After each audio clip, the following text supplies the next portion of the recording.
to suspect that he had no idea we were. He's now clued in that something is happening. He's not involved. The desperate what's happening here. Hey, so why don't we get started with the program by saying thanks to our friends at Register Sausage. I just got done tweeting out a picture of the fine folks at Register Sausage and their product, more importantly, in Publix. Bountiful. That was. Over the week. Did you see how much Register Sausage there was? It was all for days. I was walking past it. I already have Register Sausage at the house. I didn't need any. I was walking and I saw that. I was like, I got to take a picture. This is unbelievable. You could swim in that. It was plentiful and bountiful. And all of us want to be there. You can get your Register Sausage. If you don't live in the Southeast, you can go to registermeats.com is the website. I think I've heard some talk that they're revamping the website, maybe kind of overhauling it, kind of tweaking it, bringing it up to date, adding some new things to it. So look out for that at the website, registermeats.com. Or if you're in this area or this part of the country, go to your local grocery store and ask the meat manager. I like that. You got a lot of replies to your tweet asking if you saw the meat manager. The meat manager? Yeah, I didn't need to see him. He's doing his job and then some. He is. He's the meat manager of the year. I was proud of him. If I would have found him, I would have just given him a hug. You, sir, are out here kicking ass. People deserve to know about this effort that you got going under here at this Publix. Yeah. So our thanks to Register Sausage always, and we're working hard to get Corey in here. In the interim, I will say this.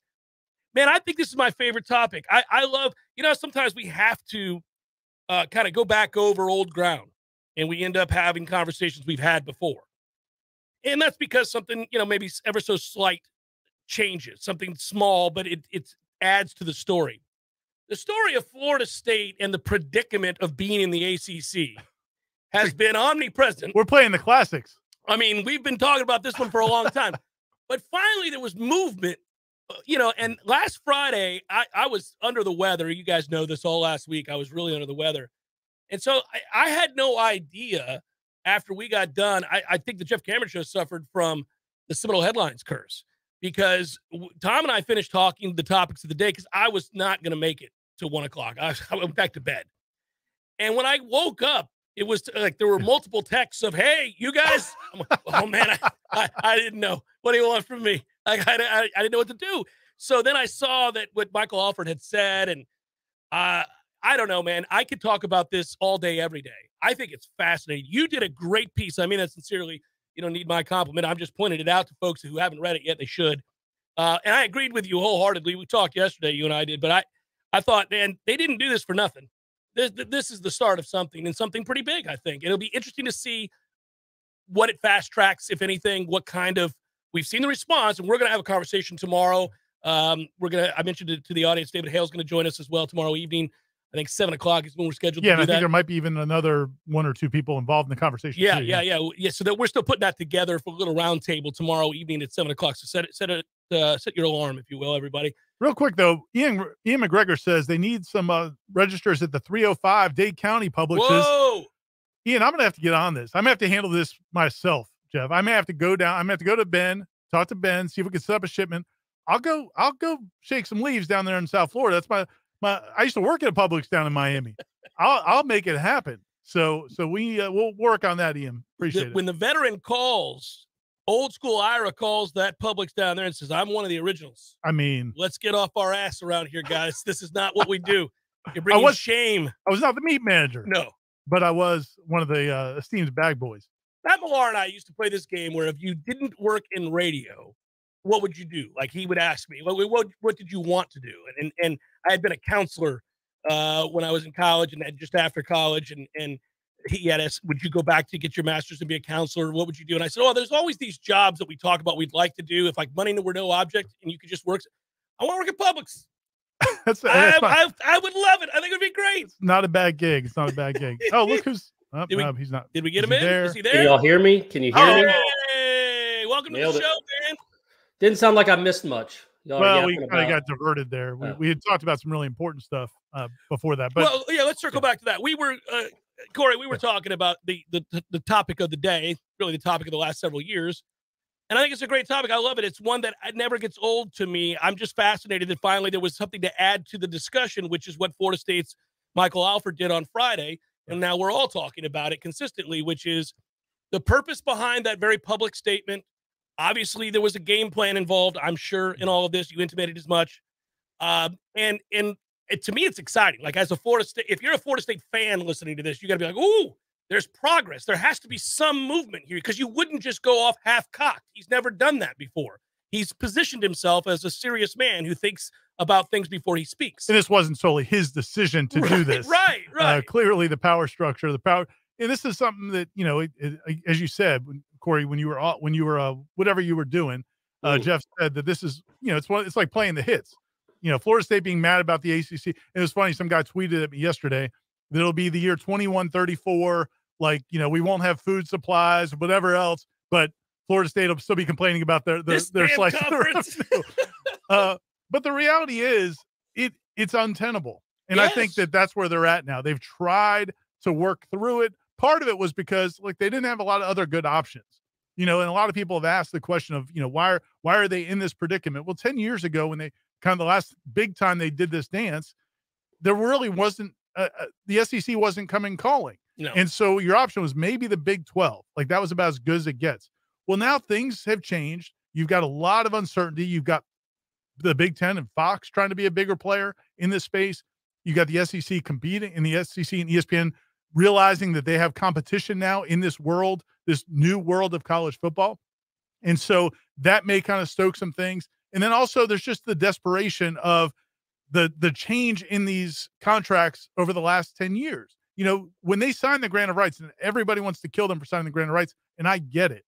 But the disparity back then wasn't $30 or $40 million a year. If anybody knew that was going to happen, they wouldn't have done it. They wouldn't have re-upped, 5 years ago for the network. And they wanted a network. They wanted the ACC network. They felt like that would help close the gap. Correct. What they didn't realize, said we won't do it unless we have some assurances that the only teams that matter are going to be there. Right. But then you add on to that what's happened since then, though, with the SEC and what they've done, and then you add in the expansion they've done and the expansion in the Big 10, and now these contracts aren't even the same sport anymore. So FSU feels like they have to do something. Do you guys agree? I think the end game is to get in the SEC, but man, wouldn't it make sense for the Big 10 to make a real push at Florida State and Clemson? Like a real push. Because if you bring Florida State and Clemson into a conference that already has Michigan, Ohio State, Penn State, Wisconsin, perhaps Oregon and Washington, well, now you look at the landscape, you really are kind of competing with SEC. You're almost on the same footing, I think, because imagine Florida State and Clemson with SEC money and what they could do, or Big 10 money, I should say. Wouldn't it make sense for the Big 10 to be the first ones that really came calling for those two schools? I feel like if they're going to grow, I feel like if they're going to grow this thing, the first place they'll start is with Washington and Oregon, having already added USC and UCLA. And then you're right, Corey, if you want countrywide domination or certainly an impact, then your footprint could go from, say, Miami all the way across to Los Angeles. That would be an amazing thing. I've thought about that before. Would they go grab Miami? Would they grab Florida State? Would they grab Clemson?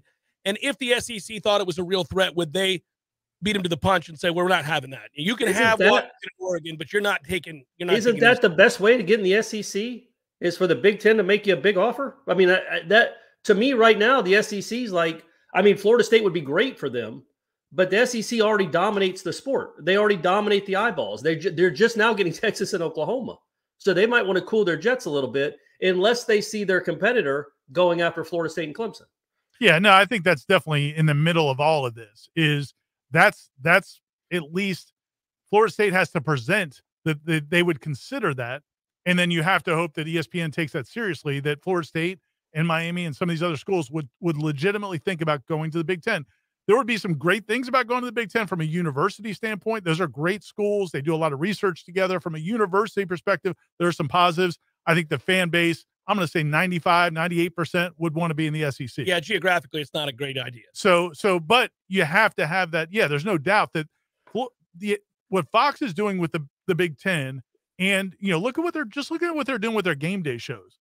Hiring the Urban Meyers and Tom Rinaldi away from ESPN. They even hired the what's his name, the gambling guy. Yeah, I know who you're talking about. Moose. What do we call him? Jimmy the Greek?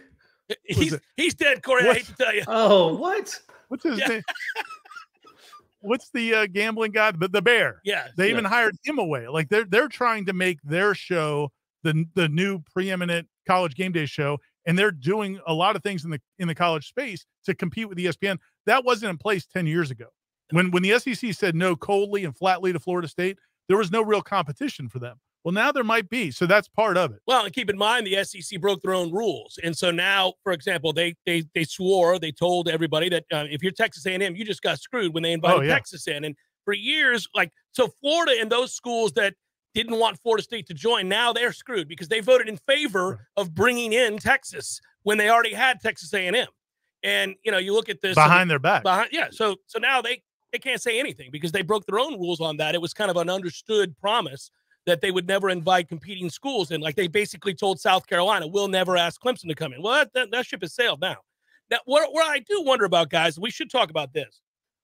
To what extent when does it end? And I don't mean that as in I'm exhausted. I mean that as in if we're playing musical chairs, we need to get in a chair. So my point would be, do you really want, how much more money are you extracting from ESPN if you're the SEC and you add Florida State and Clemson? Another what? $50 million to that television contract? $100 million, maybe? When does it end? Would you want a 20-team conference? Would you add 2 more after that? Would you grab North Carolina and Miami? Or would you at some point say, I'm done at 18, guys? Because a lot of people want them to be done at 16. There's, just talking to some of the people we talked to in other markets and SEC markets, sounds to me like they feel there's an appetite for 20 teams in the SEC. Wow. Now, whether or not, how that works out, we'd have to see. But again, if it's maybe 3 or 4 teams from the ACC or maybe poach somebody else, and then maybe a couple schools from the ACC go to the Big Ten. I mean, I think that's the path for Florida State. To me, the most likely path has to be this breaking up legitimately. So you don't even have to have the whole battle over the grant of rights, which nobody knows for sure who's going to win. I know the ESPN people talk very confidently, and the ACC non-FSU, non-Clemson people talk very confidently about the grant of rights, but it's not their lawyers that have to go fight that battle. And so if there's any concern on that standpoint, it may behoove ESPN to help make something happen, to make the best of a situation. The best situation for ESPN is for it to stay exactly the way it is. But if they feel like that may not happen, now they've got to get involved with making the best of it. So is there a incentive for them to expand and maybe reduce payments for some of the schools? Maybe if it means we're protecting their overall turf long term and keeping the Big Ten out of the state of Florida. I think the more chaos we have, the better off we are. I think you want this negotiation, which doesn't appear to be going very well for the Pac-12. They may end up on Apple and nobody will ever see them again. I would alongside the ACC network if Florida State and Clemson leave. Yeah. So, I mean, you want teams to get poached. You want them to continue to be poached. And I do think to some extent, Corey, I don't know if you agree with this, but Michael Alford wasn't just talking, obviously, to the ACC, establishment. He was talking to the other member institutions and in some ways, basically greenlighting it's go time. But also, I think telling some of these other schools, if you can get a better deal, you need to leave. Because he would love to get to the magic number of 8. I mean, if you can, suddenly nothing's binding. We no longer have a conference. We no longer have an agreement. If all of a sudden Louisville and these other schools realize, man, we're going to get left out. And our games, where are people going to watch our games? I mean, more and more, the relationship with the conference and ESPN, I mean, it's an afterthought almost. I mean, I would think if you're those schools, what if the Big 12 calls you tomorrow? Right. And they're like, we want to solidify our situation. We've just got to, by the way, right now, our deal is better than the ACC's deal. So you'll make more money. Why don't you come on over here? We're trying to make sure we have something that is viable. We want Louisville and we want, whatever the hell, Virginia, and then all of a sudden people start to feel the pinch of, I got to go. Because that's what happened the last time. Everybody got scared and they decided really quickly to begin negotiating. Yeah. Who else in the ACC why would the Big 12 want Louisville or Virginia for that matter? I mean, it's better than what they got now. And the flip side, why would Louisville and Virginia leave the ACC for kind of the same thing in a worse place? And I don't mean the worst place like the Midwest is bad. I mean, Louisville is on the East Coast. Virginia's on the East Coast. They don't want to go play in Lubbock. And they don't want to go play in Virginia had to do that. Other people had to do that. If you're making $5 to $7 million per year less in your current contract situation and they offer you more, you're going to go where the money is. Or if you feel like it's the only alternative you have, if the bus is leaving and the conference is disbanding, well, good luck then. Well, I got that, but I think we're a few steps away from that. I don't think we're close to the bus leaving. So right now, you have to convince other schools to go try to find another conference when when they might be perfectly content where they are. Like Louisville's not trying to win football championships. Neither is Virginia. But I think Jeff's point was that was kind of the message he was sending Friday was, oh, right. Listen, we're getting the hell out of here. And when we do. And it also sends the message to those other conferences, the Big 12. And he specifically brought up the Big 12 and the Pac-12 expansion, not in discussions and what's going to happen of things opening, not because Florida State's going to the Pac-12, but because, hey, listen, you guys are trying to figure out your situations. You might want to talk to some of these guys because we're letting them know we're not hanging here. Yeah, and I would guess we have always been under the impression that Florida State's allies in this fight start with Clemson. All right, so you have an alliance with Clemson. We believe that, right? That's a good friend. It's a good friend to have, by the way. That's tried and true. Yeah, those two are together. Yeah, I don't think. I mean, Florida State's not a lone wolf in this. I mean, maybe publicly they currently are, but behind the scenes they know they have Clemson's vote too. So Clemson wants out, we want out. We're like-minded, similar fan bases, etc. All right, so you have that. I was asked this question on another show. Who else would you have? Well, I would imagine Miami. It'd be one of those they're an rare interesting moments. case. Yeah, they're a weird case. Because the Big Ten might be interested in them because they are an AAU school. That's correct. And so there's some, and then plus they would get them in the state of Florida. Yeah. There's some reasons they would be interested. I don't know how interested, if the SEC could get Florida State, I don't know how interested you are in Miami at that point. No, I don't think the SEC would be. I think the Big Ten would come calling to schools like North Carolina, Virginia, and Miami. Georgia Tech. Poor Georgia Tech. Nobody wants Georgia Tech. I mean, y'all think about what y'all are saying, though. Y'all think about what y'all are saying. What in the world does Georgia Tech and Virginia, or even North Carolina football, bring to the Big Ten that they don't already have? Another recruiting and TV sets. I mean, that's the very going back Georgia to the Tech's not bringing you TV sets. That's the same mistake ACC made with Syracuse and Boston College. Dude, no, it's not a matter of just who watches the games. It's a matter of you charging those cable companies to carry your network. If you have a Big Ten network and maybe they're not charging them right now in Georgia, you can charge. Yeah, they are, buddy. I've been watching the Big Ten network for 15 years against my will. But it's tiered. If they don't have a school within a certain distance, they can't charge as much. I don't think they're going to go after Georgia Tech. I'm just saying. I know we're just throwing it out there. There are reasons. I think Georgia Tech is screwed. And those schools, the Big Ten schools would want to be able to recruit the city of Atlanta. Yeah, I think if you're the Big Ten and you want to expand footprint and you want eyes to sets, you got to look at brands. Miami is a brand that would sell there, and it also fits their kind of guidelines academically and otherwise. Like I could see them if they wanted a footprint from Miami to LA, as we said. I mean, that's an amazing reach to sell in terms of TV contracts. Possibly to Washington. Yeah, I mean, but Miami. What you also want at the end of the day is some teams to compete for national championships. They've won one national championship at that conference in 23 years. Yeah, you bring in Georgia Tech. Sorry, not even Georgia Tech. Virginia, North Carolina, any of those state schools aren't doing that for you. If you want to compete with the SEC, it's Florida State and Clemson. And I know I guess they care about the AAU? What do we call this thing that they care so much about? Yeah. They also care about championships and being at they want to get on the level of SEC and surpass the SEC. They aren't doing that with Washington and Oregon. They're not doing that with Virginia and North Carolina. They would do that with Florida State and Clemson, in my opinion, because you give those two programs that kind of Big Ten money, look out. But I say all that to say this.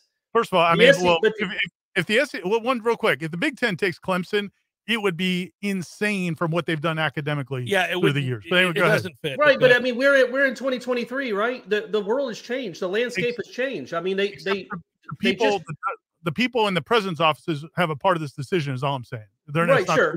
But I mean, granted. So, but if they took Florida State and Clemson or offered Florida State and Clemson or Florida State and Miami, the SEC doesn't want that to happen. The SEC would then, I think, counteroffer because they know where Florida State wants to be, and they certainly know where Clemson wants to be. And I think they would, even if it doesn't make the SEC all that much stronger because they're already really strong, it weakens their competition. And I think that's the battle that comes down to. I think Florida State fans would desperately want to be in the SEC more than the Big Ten. But I think all Florida State fans would rather be in the Big Ten than the current state of the ACC. Especially if there's a southeast kind of portion of the Big Ten. To divide that up. Yeah, if you get to beat up on Virginia and North Carolina every year, you take that. Bring in Carolina and Virginia. You don't have to go. But I mean, it'd be cool. I mean, it'd be cool to be in a conference with USC, Michigan, Ohio State, Penn State. I mean, it's not like it would be awful. Now you also got Minnesota, Rutgers, Purdue. I get it. But yeah, I think that's what it'll all come down to, right? It'll be the Big Ten versus the SEC for where these schools end up. Except I don't think, I mean, you're so focused on FSU and SEC and Clemson. I just think it has to be more than that. The easiest path to these teams getting out is for the ACC to disintegrate. Yeah, 3 go to the Big 12, 3 go to the SEC, 3 go to the Big 10. Yeah, everybody's running for the hills. And at some point, if your TV partners are involved with that, if they say, look, you know, we've got to make this happen. All right, maybe the SEC or whoever's got to deal with the Big 12 says, okay, we're going to find a home to get those votes. We got to find a home for Louisville. We got to find a home. So why you could say, well, why would they want to be there? Or why would that conference want them? But it may be part of the overall, you know, horse trading. And also, if your conference is going to cease to exist, you have to play somewhere. So yes, they're going to want to be involved in that. By the way, I want to answer this question. Glenn writes, where is Jim Phillips in all of this? In a fetal position in the corner. Or on the train to Chicago. Yeah. To be the new Big Ten commissioner. Glenn, nobody can find him. Do you think that might have something to do with the timing, Ira? That maybe there's not even ahead of the ACC right now and Alford has a pretty good idea? No, I think so. I think Jim, my impression is that Jim Phillips is what can he do? It's what we saw at the ACC kickoff. Like, he knows the situation they're in. Emasculated. And what can he say? And I know you make fun of him all the time. We all made fun of him for the gated communities talk. It was ridiculous. But I also don't know what he could have said. The situation stinks. And that's really the bottom line with all this. How about that? Here's the thing. Here's How about this sucks? Guys, I'm not here to pull the wool over your eyes out here on real talk on a Thursday morning. I'm not here to do that. You know it and I know it. We are in trouble. We've got sounding the fire alarm. So run for the hills. Yeah. No, here's the thing though. Like, so he knows the situation they're in, but at the bottom, to me, I think you want to like take that a step further. The revenue sharing stuff, all of these different things to try to placate people, like none of that works anymore. I mean, it's this conference sucks. And I love some of the people in the ACC who, you know, some of the media people in the ACC that we know and we're friends with, but who covers some of those schools who are saying things like, well, you know, if Miami ever carried their weight or if Florida State hadn't had 4 or 5 year slide, it's like, yeah, except if you guys have ever done anything, like look at those TV ratings. Yeah. Nobody watches those schools. You know why people watch Florida State? It's not because Florida State's the oldest school. They're not. They're a young school. It's not because it's their biggest school. It's because they were good in football for a real long time. So people want to watch them play football. All your schools have sucked forever. So that's not going to change. No, it also made me laugh, by the way, that graphic. I was buckled over laughing when I went back and watched that whole thing, because how much joy did it bring Michael Alford to pull up those numbers and be like, let's look at North Carolina and their useless ass. Let's look at these numbers at Duke. We've all been living this lie that Duke matters. They don't matter even a little bit. And I said yesterday, he could have been like, Lenore Ryan pulls these numbers. Lise McCray pulls these numbers, or whatever small North Carolina school you want to name. He should have put the crying Jordan over each. That would have been so good. We all would have stood up and given a standing ovation. Oh, my God. We're off to a great start. Seminole Headlines, 93.3 Real Talk Radio, Warchant TV. Call Basic Brooks Law Offices, 777-7777. When you need a plumber quick, how long is an acceptable time to have to wait? Yeah, hey, it's the Millers again. Just calling you about our little plumbing problem. 2 hours? Hey, we were hoping you can get here soon because the water is getting really bad. I mean, please hurry. 4 hours? I know you said you were on your way, but, honey, tell the kids to drink water. 8 hours? Don't worry about us. We're fine. At M&L Plumbing, you'll never have to wait long for quality, dependable service right when you need it. At M&L Plumbing, we listen to our customers, and our qualified technicians aim to achieve 100% customer satisfaction. So the next time you need plumbing work or repairs, think of the name M&L Plumbing, your local plumbing experts, commercial or residential. Give us a call, 850-575-9393, or visit us online at mndlplumbing.com. M&L Plumbing, for all of your plumbing needs. There's fun to be had every night at the Corner Pocket. Take home prizes on Trivia Tuesdays and Beer Bingo Thursdays. And kickstart your weekend with Martini Fridays. Plus, happy hour runs every weekday and game day specials every time the Noles take the field. Watch all the best games at the Corner Pocket's Vegas Wall, featuring 560 inches of flat screen TV heaven. Oh, really? The best food, the best drinks, and the best place to watch all the games. Tallahassee loves the Corner Pocket. There's nothing like relaxing in a hot tub after a long day. But if you don't have one, you're truly missing out. Hot tubs and spas have tremendous health benefits, besides just helping you relax. Like improving your sleep, they help with pain relief. They help to better your cardiovascular health, and so much more. And this season is the perfect season to finally buy what you've been wishing for. Pinch a Penny Pool, Patio, and Spas has the hot tubs you need for the price you want. Come shop our huge 12,000 square foot showroom and save today. There's over 50 hot tubs in stock right now, so you won't have to wait weeks on end for that delivery to finally come to town.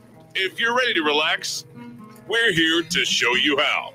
Pinch a Penny Pool, Patios, and Spas. Come visit our huge showroom at 2473 Greer Road with over 50 hot tubs to choose from.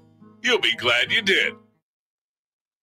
This is Ken Wondergem, owner of Gem Mazda of Tallahassee. I'm happy to say that our lot is loaded with brand new Mazdas for the first time in over 2 years. But hurry in for the best selection while the value of your trade is still high. Get adventurous and connect with nature in a new 23 Mazda CX-50 all-wheel drive at Gem Mazda, where you get the highest quality of service and care. Gem Mazda of Tallahassee, Capitol Circle Northwest, just up from West Tennessee Street, and always open at gemmazda.com.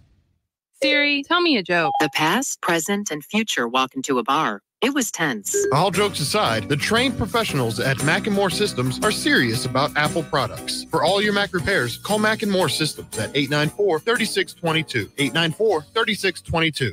Life is stressful. Dinner shouldn't be. That motto is why Register Sausage has been doing business in the Florida Panhandle and Lower Alabama for over 75 years. A proud sponsor of Seminole Headlines, Register Sausage always provides the best Southern smoked sausage to over 140 grocery stores and restaurants throughout the Southeast. Headliners have discovered the Register's difference. You can too. To find a store that carries Registers near you or to buy directly, head to registermeats.com. That's registermeats.com.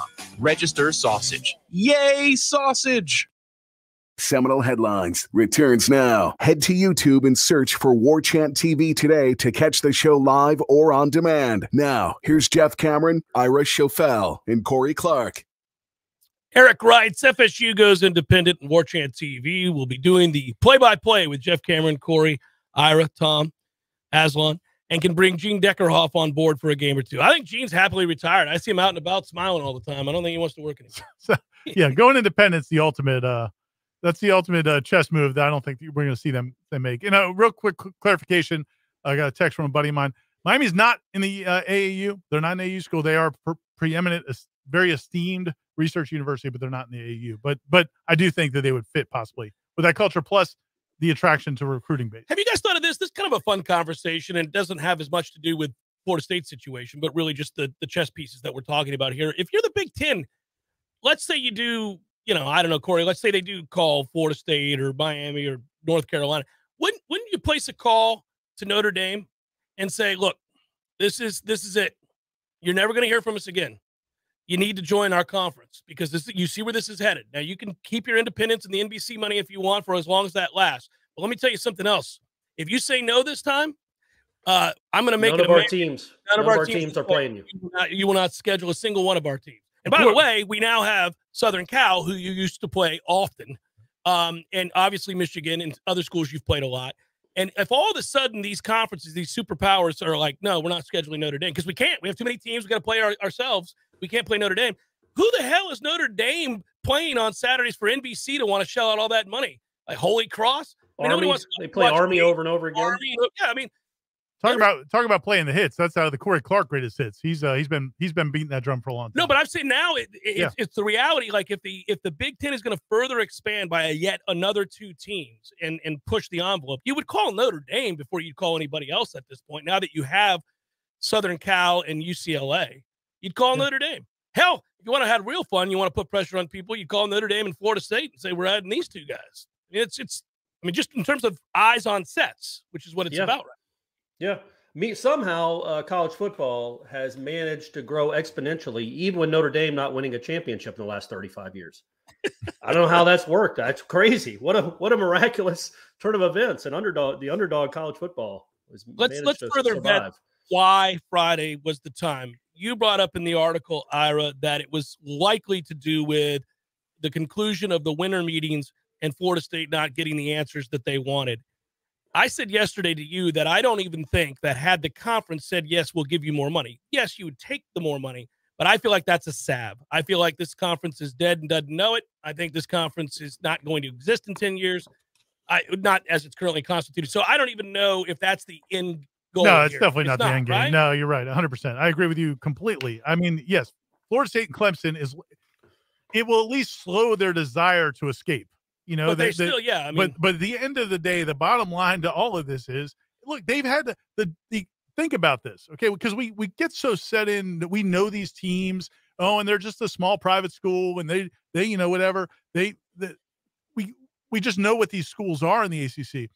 The commissioner, Jim Phillips, since he got here the last couple of years, has had to demand that these other schools start investing in football. Yeah, in the 2020s. I mean, this isn't 1997 when Florida State joined in the 90s. This is in the 2020s when the landscape, it's been clear for 20 years now that football drives the train. They have been, well, you don't really drive a train. Do you drive a train? Drive the bus. Go back buddy. to the bus. Yeah. When the ACC were riding a bus anyway. It's an old VW. It's one of those VW. But we know that. So he's had to come in when he replaced John Swafford. He had to come in and tell people, no, for real, you have to invest in football. Well, think about that, and that's who your partners are. So the idea that it's going to be fixed somehow or repaired, I think this is the nuclear option. I think Florida State knows they have to get out, and they've started what they're doing. I don't know if they have a plan. They may have a plan. I'm not saying they don't, but they at least had to say, look, we're done. We're going to figure out something. There's no way they just come crawling back into the ACC. I brought up yesterday, Corey, that you hear the saying around the ACC, or I have a couple different times from people who cover the ACC, that the deal that the ACC has with ESPN is really only a bad deal for 4 teams. It's a bad deal for Florida State. It's a bad deal for Clemson. But there are plenty of teams that are like, this is heaven.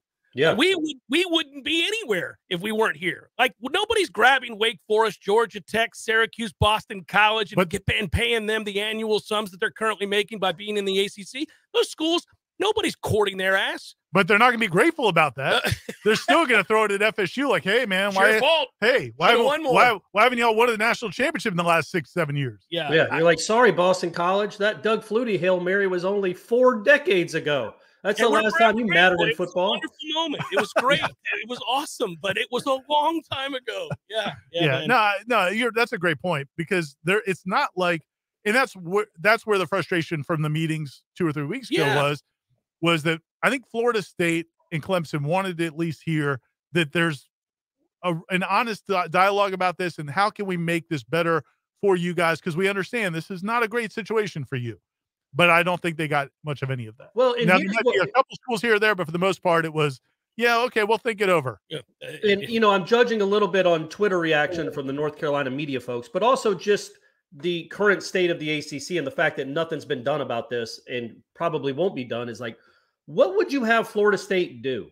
What do you want them to do? They actually care about the only sport that matters in this country from college athletics revenue standpoint. Florida State cares and they invest. So does Clemson. So does, I don't know, anybody else, really? Maybe Miami's starting to. But so you have a school that really, really cares about football, that wants to compete for championships with an in-state rival who's going to be getting $30 million more a year for the next decade. So more than that when they redo the next television deal. Yeah, so you're talking about $300+ million in the hole you'll be in the next decade. And Florida State's just supposed to stand there with their hands tied and be like, well, yeah, hey, we got to be loyal. We signed that deal 7 years ago. We got to be no, man. Like the landscape has shifted even so much in the last 6 or 7 years. This is untenable.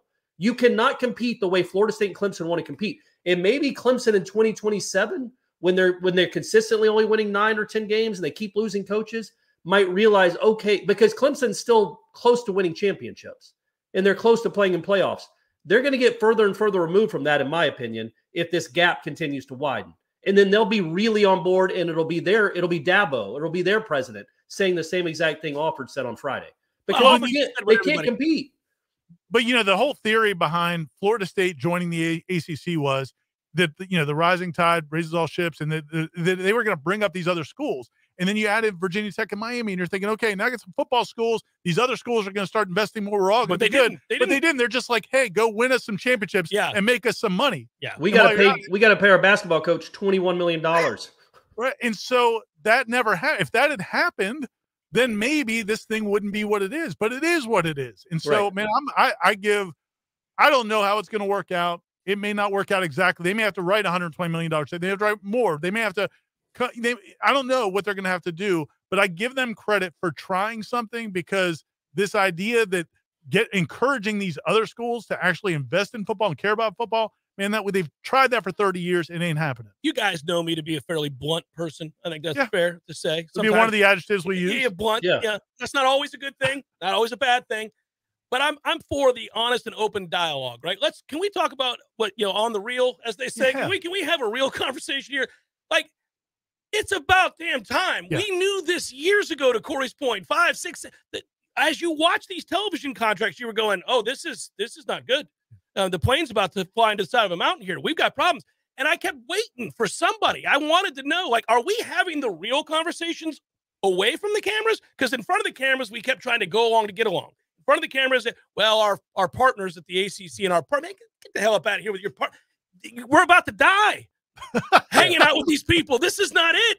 No, I want, and thank goodness that Florida State finally got their ducks in a row in the athletic department with the booster situation, and that you could have an athletic director that has some real autonomy over the programs and has, the freedom and the support to have an opinion and to have a vision and to try to exercise that. I mean, this is finally, we're doing what we should have been doing, but couldn't. They were handcuffed for so long. I agree, but I also think it's important to remember the situations are different.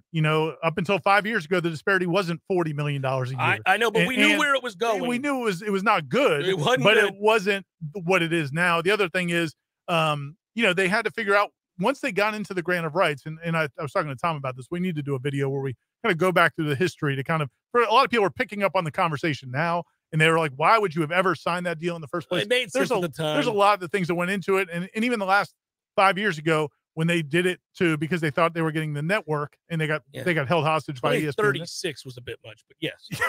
So those are things we have discussed. But the circumstances have changed. And I also think they've gotten leadership now who gets it, that we have evidence now. Those schools are not going to come along. They just want to keep siphoning. And the SEC stopped playing nice some years ago. So when you saw what their goal was, it's like not having any idea. Really? Where did this come from? I mean, good God, he's been telling you. So, we knew, when the SEC decided to expand and grab Texas and Oklahoma, who the hell was shocked by that? That's the SEC being the SEC. They've shown you who they are. That's what they don't care about your feelings. They don't care about what, as Corey would point out, they don't care what's good for college football. That ship has sailed. And the Big Ten alliance. Hey, we're gonna have an alliance with the Pac-12 and the ACC. Yeah. And then we're gonna take your two. And then we're gonna grab your two teams and make you absolutely impotent. And good luck with that. And if they could have taken Florida State, Clemson too, they would have done it. Right? Everybody's out for blood. You've got to worry about you. I'm just glad an athletic director walked in and was like, guys, come on, enough with this nonsense. We all know what's going on here. This isn't going to get it done. Well, there's no way it gets better, to Ira's point, right? There's no way that all of a sudden, look, man, North Carolina has had 6 or 7 decades to prove it can be matter in football. It will not ever matter in football. It will not matter ever in football. It just won't. They don't care. The fan base doesn't care. They might have a good season every now and again, but that is a basketball school and will always be a basketball school. The same with half the schools in this conference. And the other half just don't have the resources to compete nationally. At the end of the day, Florida State is trying to win national championships. And unlike Louisville, whose rival in its own state is Kentucky and doesn't care about football, unlike Clemson, whose in-state rival has sucked forever in football, Florida State's in-state rival is good and cares a lot, and you want to compete with Florida. And could be good in 10 minutes. Yeah. If things go the right way. And the thing about like an NC State, and again, we've gotten into where we just accept things like NC State. We've all like given credit to Dave Dorn and that program for winning 8 games. Yeah, they're going 8-4 every year, man. Look at what they've done at NC State. Are they ever going to win anything of significance? I mean, are those schools ever going to be national championship contenders? No. I mean, come on. They're not. It's never going to happen. Certainly not Wake Forest, and certainly not, Boston College, Syracuse, and those schools. Duke is never going to win. And here's the thing: there might be BC wouldn't put money into their facilities if you put a gun to their. Like if we showed up with guns and said, "Hey, you have talking. We're done talking, BC." They'd be like, "No, we're good." They're just like, "I'm good. Just shoot me. I can't. We don't like tailgating. We don't like college football. This is the worst. We want to go to the Patriots game on Sunday." You see how close we are to Newton? You see how close we are to Newton? Nobody's tailgating around here. Look at these houses. Can somebody remove the FSU people with the guns? But here's the thing. People can hear us talking and think, well, yeah, but look at Florida State the last 5 years. Wake Forest beats them on the regular. We get it. Wake Forest, as Jeff said, has never competed for, nor will ever compete for a national championship. Florida State, when it's good, can reach that level. There's only 1 or 2 other teams in this conference that can say that. And it ain't Wake Forest. It ain't Syracuse. Clearly, it isn't North Carolina or NC State because they never have. So that's what you're thinking about, not just how bad Florida State was in 2019 and 2020. You think about when Florida State is at operating at peak efficiency and full potential. It is a top 5 program. That has been proven for the last 4 decades. And the reason why those numbers are so good, those television numbers, is because everybody that has a TV today remembers Florida State when it's good. Oh, they just watched them win a national championship and go undefeated in 2014 and 2013. They know that the team just won 10 games last year. So I mean, but it does once they start getting good again, it's like, oh, Florida State's good again. Yeah, and we want to watch this game. Right. The numbers tell you that America goes, oh, Florida State's on. I'll watch. Right. North Carolina can have the one-off year where they're 11-1, but nobody's going to be paying attention. And at the end of the year, they're going to be like, wait, what? North Carolina's in the playoff? Or when Georgia Tech's running that favorite offense of yours and winning in the Orange Bowl. Right. And also, like if you flip the script and somehow college basketball was the dominant sport in this country, North Carolina fans would be saying the same thing about Florida State basketball that we are now saying about North Carolina. And now look, Florida State basketball had a year where it could have competed and maybe competed for a Final Four and won a national championship. But the history and tradition, the fan base, the fan loyalty, North Carolina, Duke, Syracuse, schools like that have obviously an inherent advantage over a school like Florida State. And if Florida State, they can sit there now, all these North Carolina fans or just the state of North Carolina in general, and feel attacked. But if it was reversed and the sport that they cared about the most was making all the money and they were making all the money for the conference, they would feel the exact same way. This is just ridiculous. We can't compete with Kentucky when we're only getting this amount of money. How do we expect to compete with Kentucky anymore? And you see it in the media because that's what we see publicly, but it's happening behind closed doors too at those administrations. Florida State's complaining again, and you get the rolling of the eyes from people in the media. Don't worry, you won't have to hear it for much longer. Give us a number. Let's go. We're gone, guys. Seminole Headlines, 93.3 Real Talk Radio, Warchant TV. Now, 3 people are wanted in Thomas County in connection to a counterfeit check swing operation. 22-year-old Jaden Smalls obtained a cashier's check in the amount of $10. From there, officials say he began manufacturing counterfeit checks from that account and distributing them among a group of people. Zaquatanika Daffin, 27, and Dexter Charles, 21, were among those provided checks by Smalls, cashing them at 2 banks in Thomas County. Smalls is tied to $76,500 worth of counterfeit checks that he's had passed in Thomas County alone. It is possible that more checks could have gone through other cities. The suspects allegedly deposited the fake checks and withdrew as much money as possible before the banks were able to flag that the checks were counterfeited. Anyone with additional information on the suspects' whereabouts or other possible checks that may have been cashed is asked to reach out to the Thomas County Sheriff's Office at 229-225-3300. This is Rachel Anay with your Real Talk 93.3 Local News Update, brought to you by Macklemore Systems, Tallahassee's go-to Mac store. Check them out online at MacklemoreSystems.com. This is meteorologist Paul Trombley with your Real Talk 93.3 weather update. High of 83 this afternoon under partly cloudy skies. Winds out of the southwest, 10 to 15 miles per hour. Cloudy skies tonight, lows around 67. A mix of clouds and sun tomorrow. Slight chance for scattered rain showers. Highs level off around 83. Low 80s Thursday, turning cooler Friday with highs in the upper 70s and storms. This report is brought to you by the Lawn Johns. For all your landscaping and lawn care needs, visit thelawnjohns.com. Right now, 81. Let's take a minute to imagine all the things you can accomplish with help from Southeast Portable Buildings. Are you a hoarder? Hoard some more. Get a storage shed. Mother-in-law moving in with you? Put her in a shed out back. I'm kidding. Still working on that engine that you're going to finish from last summer? Move it out to a new workspace with Southeast Portable Buildings. From she sheds and man caves to repair shops and trophy rooms, the possibilities are only limited to your imagination. Visit Southeast Portable Buildings today.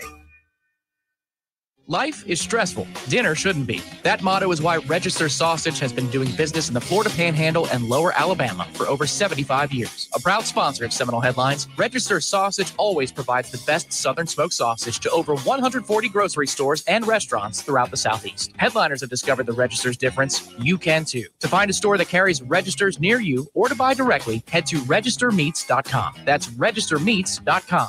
Register Sausage. Yay, sausage! Hey, Matt. Yes, Greg. You know all the different ways that you can listen to Real Talk 93.3? There are several. So we've got realtalk93.com. You can go back and listen to all of our shows in the podcast section. That's right. You can also listen on our app as well. Search Real Talk 93.3 and look for the red microphone and download our app. Never go anywhere without us. And of course, you can always listen right on the radio. Well, they are listening. Are they? If they're hearing this commercial, then they're listening. That's true. I hadn't thought about that. The Greg Tish Show, Monday through Friday, 6 to 9 a.m., only on Real Talk 93.3. Seminole Headlines returns now. Head to YouTube and search for Warchant TV today to catch the show live or on demand. Now, here's Jeff Cameron, Ira Schofel, and Corey Clark.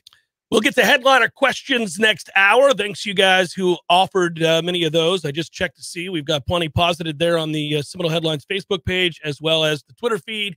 And I will do my best to get to both, Ira, to get to both. I'll do everything I can to make sure that we get these questions answered this afternoon. This is number, you know what? Unlike some of the topics that we have to talk about ad nauseum, I love this one. I just really do, because I think it's for the first time, it really feels like that there's hope. It's been for a long time that I thought, man, there's nothing we can do. The ESPN's not coming to the table. I just wish it would have happened maybe a week or two ago, because we got spring football starting in I don't know, 4 days. We'll be at the luncheon on Friday. We've got the workouts on Thursday. Did I see that correctly, Corey? You refused to attend? I'll be up here, man. I would love to be there, dude. I'd be doing the workout with them if I was down there, but I can't. I expressed to Derek Satterfield, the sports information director for football. I said, hey, love that 6 a.m. start time. And he said, it's the Corey Clark special. Yeah. And I said, well, actually, Corey planned it. So he's in Atlanta on Thursday. And he said, well, we could set up the TV. Like, you know how they did for Norvell when he had COVID? They had the screen where he could watch it. So if you want, they could set that up. So at 6 a.m., you could be watching. You could be up and join us from home. Okay, let me see. So you're saying that I could be in bed with a screen watching a bunch of sweaty 19-year-olds run around hula hoops and jump over boxes and stuff. All right. Okay. How could I not? You'd have to be up at 6 a.m. though. Yeah, well, I will have been up for an hour. You guys know that. So I can't wait. I'll be whistling.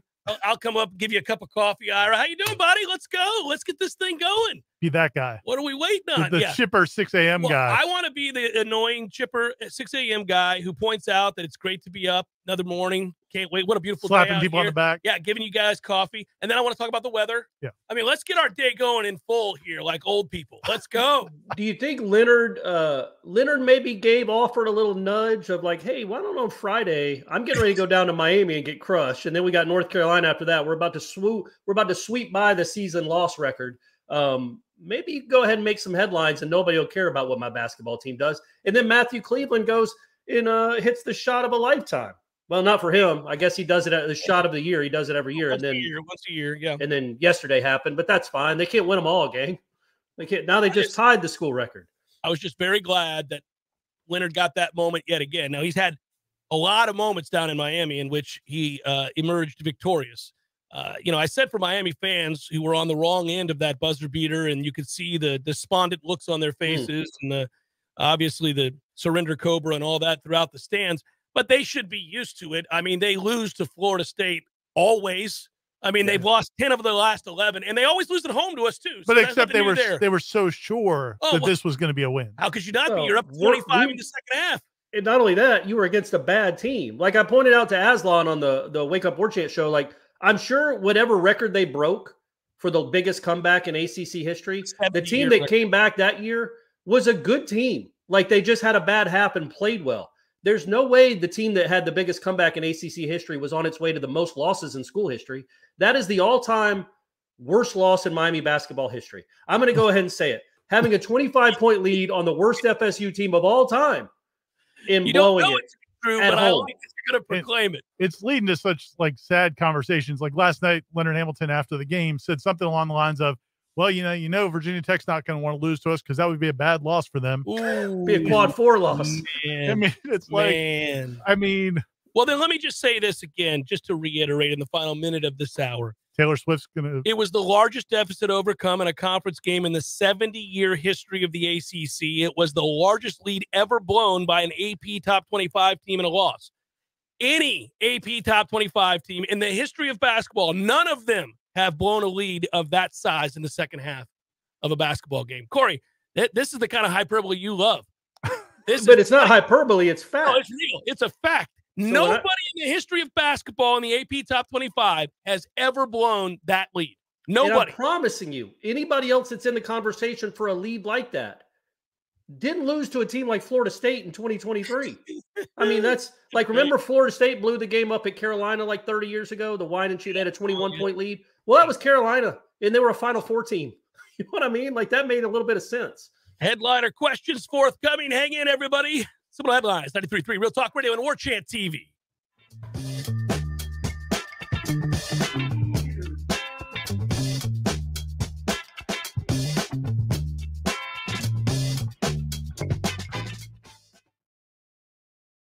Orthodontists in Tallahassee can straighten a smile, but at Birch Orthodontics, they're dedicated to providing the finest care possible. The experienced and friendly staff is trained in all of the latest techniques. So whether you need standard treatment like braces or Invisalign, or you have a more complicated case requiring extra attention, Birch Orthodontics is here for you. Set up your free consultation today by visiting birchorthodontics.com, B-U-R-C-H orthodontics.com, or call 850-877-1692. At Birch Orthodontics, they create beautiful smiles that last a lifetime.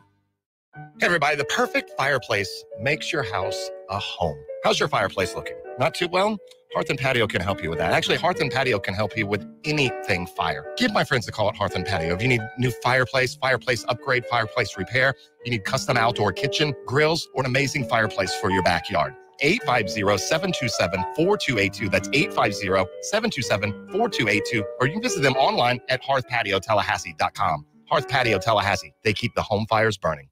Crawfordville Auto and Tire. Crawfordville Auto and Tire. Oh, hey there. I was just singing the praises of Crawfordville Auto and Tire. They do just about everything. Complete engine rebuilds, brakes, shocks, tires, oil change, you name it, they do it. And they offer a 12-month, 12,000-mile warranty on all parts and labor. Most of the time, they can service your car the same day and offer towing to help you get to the shop. Now that's something to sing about. Open weekdays from 7:30 in the morning until 6 at night. Crawfordville Auto Repair and Tires.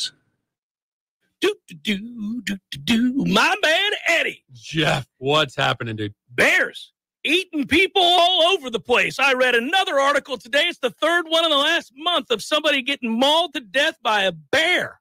Man, you know, bears have their own space. You got to let them have that. You do. You got to stay clear of bears, is what you're saying? Yes. I got a question for you. Here you go. If you had to be mauled to death, eaten alive by any animal in the world, which would you choose to eat you alive? Ooh, I think maybe I'd want, I don't know, longevity time, a mouse. Just a slow burn. Slow burn. This thing just finished the pinking. It's been a month. I could go to work. I could still do my thing. I could probably live 30 years. I thought you were going to say great white because it'd be quick, or a grizzly. We went with mouse. Yeah, mouse. Okay. You know? Mouse it is. Gordo's, bringing the flavor and flair of Cuban food to Tallahassee since 1996. This is Susan Gage with good news for homeowners. If you bought a home in Leon County last year, you may qualify for homestead exemption, but you need to file by March 1st. Leon County property appraiser Akin Akanyemi says there are many ways to file. File online, by mail, at our office. Remember, the deadline is March 1st. Visit leonpa.org or call 850-606-6200. You can save hundreds of dollars on your property taxes. Coming up next, more of the Jeff Cameron Show.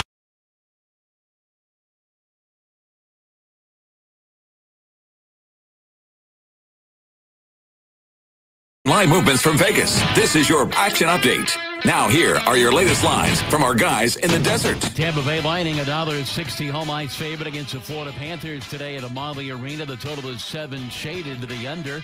College baseball, the Jacksonville Dolphins play for their 5th straight win as an underdog against the Florida Gators today.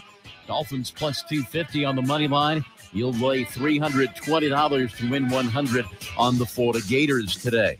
In college basketball, the SEC, the Florida Gators are laying 2 at Georgia.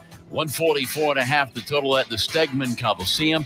The Gators have dropped 3 straight and 7 of 10 to fall to 14-15, 7-9 of the SEC. Sign up now for your free VSiN subscription at vsin.com/subscribe. For more sports betting news and information, go to vsin.com. Mike Son at Real Talk 93.3. I'm Kareem Abdul-Jabbar. I learned about atrial fibrillation the hard way. My symptoms would come and go, shortness of breath, fatigue. I kept going.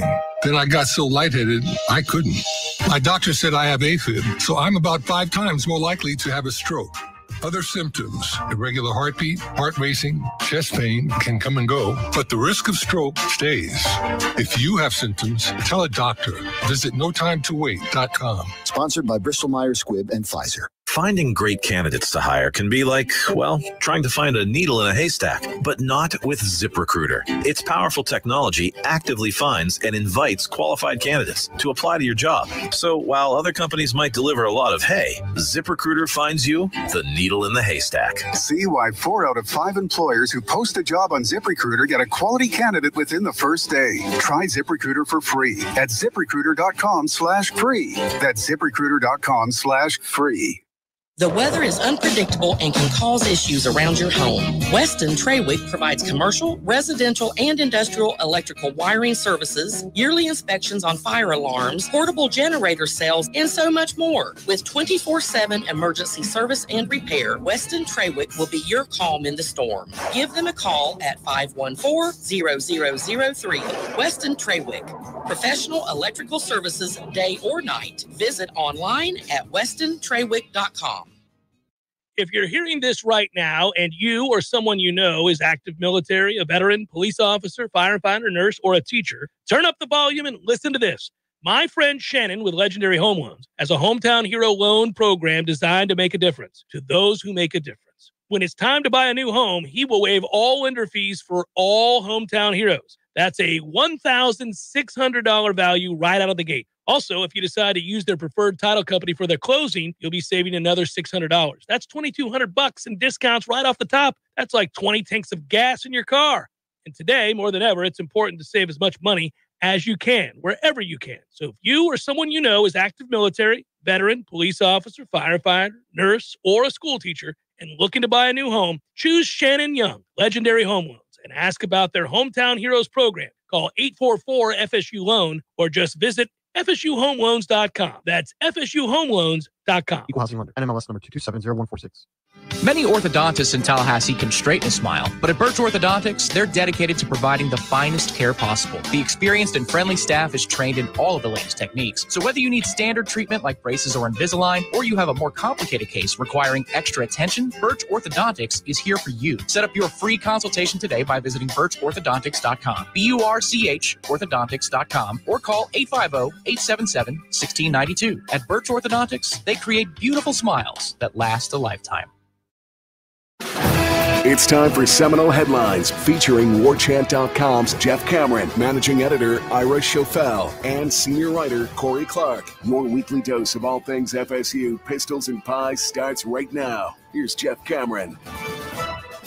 Hour number 2, Seminole Headlines and headliner questions. Appreciate you joining us. Corey's here, Ira's here, I'm here, you're here as well. Thank you so much for that. Appreciate you. It's a busy week, fun times as we kind of tackle the bigger questions, but also the start of spring football. We got the luncheon on Friday. We mentioned the tour of duty that we'll be covering for you on Warchant.com. You'll hear the guys at Wake Up Warchant talk about it. We'll talk about it on the Jeff Cameron Show. And then, of course, the actual practices getting underway next week. And, we have the luncheon on Friday, so we get the chance to talk to coaches. Is this your first time starting an hour? He knows what he's doing. Let's get to Birch. I feel bad because I missed registers. I wasn't there for any of the registers. So register shout out always to registers. He just interrupts me to do a promo while I'm in the middle of setting the stage for our fine work at warchant.com. Sorry. But by all means, skip Corey's article. Don't worry about anything he's going to write. Instead, think about Heather Birch, Dr. Birch, Birch Orthodontics, every waking second, guys. We do love Dr. Birch. We do. Everybody does. And if you or your children or your parents or grandparents, as we've said, Dr. Birch does not discriminate against old people. Some of your orthodontists out there might. Yeah, I do. But most orthodontists hate old people. That's been proven. You're not an orthodontist. Yeah, no, I discriminate against old people on the regular. But but Dr. Birch does great work. It tackles tough problems. All the latest technology, all the latest great customer service, just tremendous work. And they also have payment plans and free consultations. We cannot endorse them high enough. Our kids went there. Your kids went there. Mm-hmm. Stephanie's kids went there. Still go there. Yeah. And so birchorthodox.com is a website, and they will take care of you. Yeah, they'll do great work. They do. We promise you that. Hey, we've been through that whole first hour. We didn't get to it. I'm sure there'll probably be some questions on this, but I do want to mention baseball's fun again, guys. Baseball's fun again. How about that? That was really cool to watch, especially the 10-1 game. You like that one? Well, that felt like an arrival. It felt like, okay, this is a breath of fresh air now. We got a little something. And then you won the series the very next day. And if you didn't throw the ball around the yard on Sunday, you would have had a chance to sweep the series. TCU was grateful to get that one-run win at home on a Sunday. You could see they were relieved. They thought they were going to get swept. I heard you mention it yesterday on the JCS, and the same exact thing is with me. It's like you're having people around town stopping you to talk about FSU baseball. And that's been a minute. Oh, it's been a minute. It's been a minute. Now, in the same breath, I do, and I will continue. And don't take it personally, but Nander, we got to tighten up. We got to tighten up, Nander. You look like the Nander that left us. The same guy. I need to see a better version. That's all I'm saying. That's just tough love Cameron. That's all that is. You're not wrong. It's not like they were almost hits. I mean, one is a drop at second base trying to turn a double play. Instead, they get no outs and a run scores because of it. And then Sunday happened too. We got to make that. He's feeling the ground balls, though. It's just catching the ball at second and then throwing it to second were a bit of an issue. Yeah, the catching of the ball is important there, and picking it up and throwing it accurately. All those things, very, very important. Yes. All right. So here we sit. We want to get some questions. You feel good about this? Yes, let's do it. 2024, and FSU has just won the national title with Travis winning the Heisman Trophy. This is last week's question. Who did this? You guys want to answer that one again? Where would Jordan Travis rank amongst the all-time quarterbacks if that scenario played out? Top 3. Top 10. All right. Hello, gentlemen and Corey. This is from Jared. What a great weekend for FSU sports teams. With the spring practice about to start, how many players on FSU's roster do you see getting drafted next year? How many of those players are in the first round? Is that not last week? I don't think so. I don't remember that one. I don't remember that one. All right. No, I don't think so, but a similar one. No, he's referencing practicing starting. I think this is. And it's such a great weekend in FSU sports too. Right. Yeah, come on.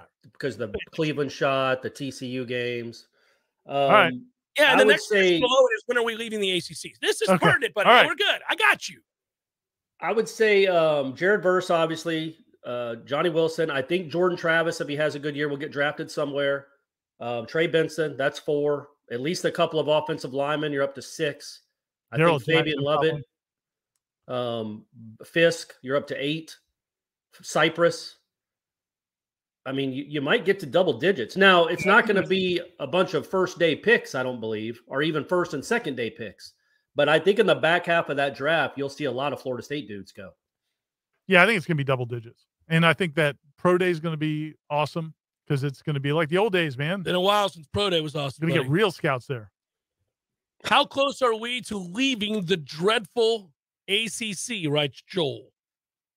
Nobody knows, man. Nobody knows. I just think we got a step closer. Closer than they were. Yeah. I think they've made their intentions known, Joel, that there's no more negotiating. There's no more conversation to be had, at least in regards to how we can make this terrible situation better. I think they just want out. Yeah. I just looked up something cool, gang. Since 1915, North Carolina football has had 7 10-win seasons. Since 1915. Florida State has had 7 10-win seasons since 2010. and that includes the worst stretch in program history almost. So Florida State in the last 12 years has matched what North Carolina has done in the last 110. Get you some of that. Anyway, Matthew, that was relevant. It is good stuff. Instead of the Seminole Headlines logo, Matthew, maybe we could put every time we bring up one of these stats about how awful this conference is, we could just put the crying Jordan there. There you go. Because I think a lot of these questions are going to give us opportunity, some ammunition to talk about the rest of this conference. To that end, here you go. Greg writes, who are the other 7 schools? This is off of Twitter. Who are the other 7 schools that are ready to escape the ACC with us? Well, I think there's some obvious ones here. We would say that it's Clemson. We'd say it's Miami. I think if the other schools recognize that this conference is going the way of the dodo, then you probably have Virginia Tech, North Carolina, Virginia. Yeah, those were ones when the conference was destabilized 10 years ago. Those were schools that were kind of looking at, could we get out of here if we have to get out of here? Mm-hmm. And up until now, I think most people have been under the impression like they don't have to worry about that for a long time because of grant of rights. But yeah, I mean, I think those schools probably around noon on Friday were thinking, okay, what would we have to do? And so, yeah, those are some of the schools. I think there's probably 6 or 7 schools that are a combination of maybe would be motivated to go, especially if it got them with a conference with a bigger payout, and would have opportunities to go somewhere else. The challenge to get to that 8 is you're probably gonna have to get a couple of those schools. The networks are gonna have to come help you out probably to make some of those. Get them a job. There's not a ton of desirable. So you options. think that would be like Mike Norvell calling Arkansas and saying, "Hey, we got a coach for you. You want Coach Woodson? You think you have to get somebody a job?" Maybe the ACC or Florida State could offer up Alex Atkins to some school if they. No, that's a bridge too far. That is a bridge too far. Don't even joke about that, Ira. We'll stay in the ACC forever. You've made us very uncomfortable. Don't do that. All right, Josh writes, wildly improbable hypothetical. No, so I had it right, man. He must have just asked it again. Oh, okay. I think we answered this last week. I also have another question about the teams that would come with us. I think everybody wants to know who our partners are in all of this, by the way. Not Boston College. By the way, though, people might think it'd be if the ACC disintegrated, it'd be bad for Boston College. Buddy, you know how many championships they're going to win in the Patriot League? Holy Cross does not want the ACC to disband, or Bucknell, or any of those schools up there, because BC's coming. BC's coming for you. We can beat Brown. Oh, yeah. Boston College would crush. Yeah, we could do it. We could do it. Great series win this weekend for our baseball team, right, Sean? 3 things we need to improve on. Obviously, the Airs need to find a true closer. The starters have to get through 6 innings. Your thoughts? But they're gonna build those arms. I mean, they don't have what they want right now. At least it hasn't been revealed to them in pitching, even starting pitching. I think they've got 2 they feel real good about, and still trying to figure that out with the 3rd. Who knows? Does Wyatt Crowell end up in that rotation, or is he better served? Maybe that you could use him twice in a weekend in long relief. They had to throw 40-plus pitches in the one time when he got in there the first time. So I'm not so sure they were going to want to use him this early in the season again in that same series. So, and maybe if the situation reversed itself, it's funny, that first game on Friday, I thought when they got behind a couple runs, I started thinking, okay, well, they may have to save Crowell till Saturday because. Well, they didn't get behind a couple runs. They only gave up 1 run. Oh, was that 10-1 buddy? You might have been thinking Saturday. They got down. Yeah. And so, but no, man, that's going to be a challenge for them. But that staff is going to be a challenge all year. I mean, that's just the reality of it. You lost. We talked about this before the season. Mm-hmm. They lost a ton of innings, a ton of quality arms, and they've got some guys, but they've got some young guys, and so. That's going to be a challenge. It's just that's not fixable. The defense, I think, is fixable. Some of the other issues are fixable. I don't think that you're going to suddenly have a bunch of really good arms. I don't think he'll stand for poor defense. Like, right. I think he'll try to shuffle the lineups and do whatever he has to do. Like, if you had another weekend where the middle of your infield's kicking the ball around, somebody may be sitting, seeing the bench. Yeah. I mean, Nander would be a candidate here at that point. So he better start picking up the ball. Because there are certain things you can't fix, like you said, but I think he's going to do what he can to be much better defensively, because think about what he was as a player. Yeah, I think the freshman might have had a chance. It sounds like the freshman started having some errors in preseason, or they probably would have gone that way already. So maybe if he gets shored up, Titan Kamaka. You talking about Titan Kamaka? Yes. What a name that is. Coolest name in college baseball for sure. It's up there. I mean, the Kamaka itself, Kamaka is a cool last name anyway, but then you throw Titan in there? Come on now. As soon as I saw that, I was like, he's destined to be a star. He has to be. He doesn't have a choice. Well, you can't name your kid Titan, and he's like a C student that is unathletic or doesn't excel at something. Yeah, can't be. Clint writes, hello, studs. As of today, which hitters and which pitchers are you most confident in for FSU baseball? Well, let's start with Baumeister. He looked awesome. He did. He pitched really well. Looked like the kind of pitcher he should be given his stuff.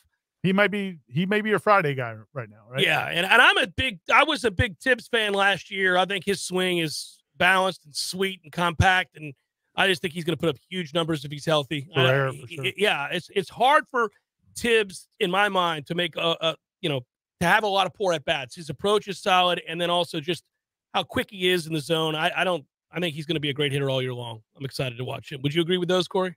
Yeah, and obviously Cam Smith, that power is ridiculous to right center. And then, Jaime Ferrer. I really like the freshman leadoff hitter. I hope he's okay. I know he didn't play on Sunday because he got dinged up on Saturday. I hope he's okay, but he's got a little something to him. Like that Saturday game started off with a 9-pitch walk. It's like, yeah, there you go, man. Battle. Keep fouling him off. He's one of those dudes that will just foul off 5 in a row.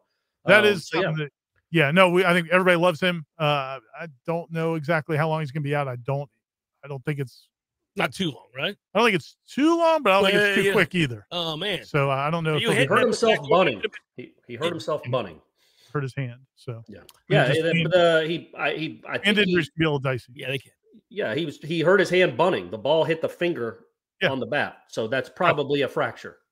If I had to guess, he didn't play the next day. He came out that game. He was holding his finger walking off the field. Could be a good guess, Corey. 4 weeks. Could be. If he's a baby, it should be 4 hours. Get back out there. Hypothetically speaking. 4 weeks. Hypothetically. So that stinks because he's a nice player. A really nice player. Damn it, man. Nick writes, hey guys, see more. I just wanted to let each of you guys know how much I enjoy listening to Seminole Headlines. I'm an OG of the show and I've been listening since the start and appreciate all 3 of you. It has been a fun journey over the years, and I look forward to many more. My question is, what is the funniest moment in Seminole Headlines history? Yikes. Oh, man. There's some good ones. There's some that we couldn't air over the year, back when we used to tape it. Yeah. We used to have the shenanigans guys when we taped, because one of us would get mad about something and just let loose with, profane. We'd know there was a you could go back and bleep out something. Yeah. We'd have Tom Lang bleeping 65 different things.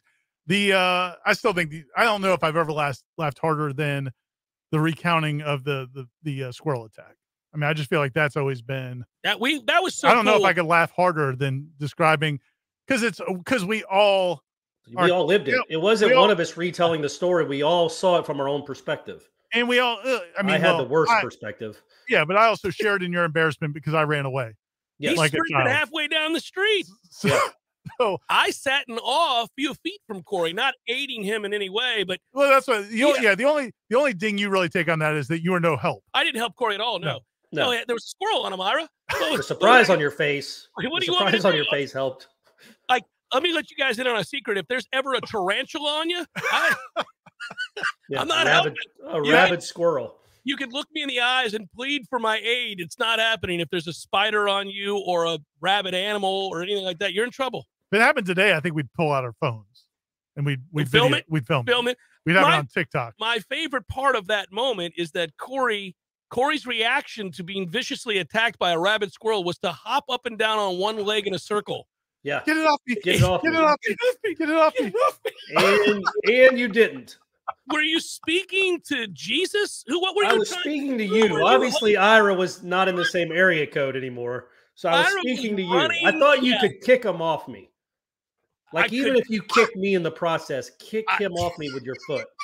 If I had started kicking you, that really would have been an added bonus to the story. I just start kicking Corey in the face and neck. Yeah. It's already been a bad day. Quit kicking me. To get to the point where he's asking you for help, he's already had to think through, I could punch it, but I don't want to touch it. I'm not touching it. Yeah, as it's climbing up my thigh. Hopping up and down in a circle with his hands in the air like he's one of the New Kids on the Block doing some sort of secret. Pretty pretty agile, though, right? Pretty agile. Bye.